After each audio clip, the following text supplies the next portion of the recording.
Süleymanov Eyvaz Sahiboğlu, Tovuzun İsakənd tam orta məktəbində coğrafiya fənnini tədris edir. Eyni zamanda Tovuz rayon Qədirli kəndində peşə təmayüllü siniflərin qrup rəhbəridir. Mənim həyatımda nə qədər qürurlu, sevincli anlar olsa da, 2-ci Qarabağ müharibəsində iştirakım ən qürurlu an hesabı olunur. 2020-ci ilin payızında başlayan 44 günlük Vətən müharibəsi Eyvaz Süleymanovun da həyatında dönüş nöqtəsi oldu. O, tərəddüd etmədən ordu sıralarına yazıldı və döyüş bölgəsinə yollandı. Vətən müharibəsi başlamamışdan öncə təhsil cəbhəsindən döyüş cəbhəsinə yollanmalı idim. Qələmimi silaha dəyişməyə borcluydum. Mənim üçün qürurlu anlar o idi ki, şagirdlərim yaşda olan döyüşçülərlə çiyin-çiyinə döyüşürdüm.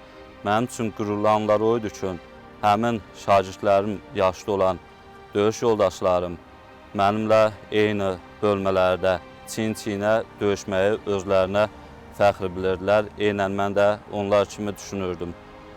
Fərqi yoxdur, hansı peşənin sahibi olmağından asılı olmayaraq, istənilən anda vətən uğrunda istənilən bir peşəni atıb, lazımanda döyüş cəbhəsinə yollanmaq hər birimizin borcumuzdur.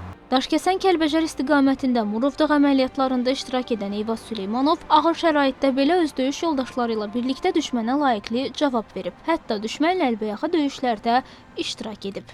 Kəlbəcər işğaldan azad olunan zaman ilk öncə bizim bölmələrimiz daxil oldu Kəlbəcərə və ora daxil olan zaman qürur hissi keçirirdim.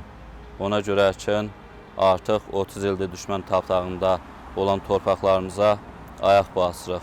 Artıq Qarabağ azaddır.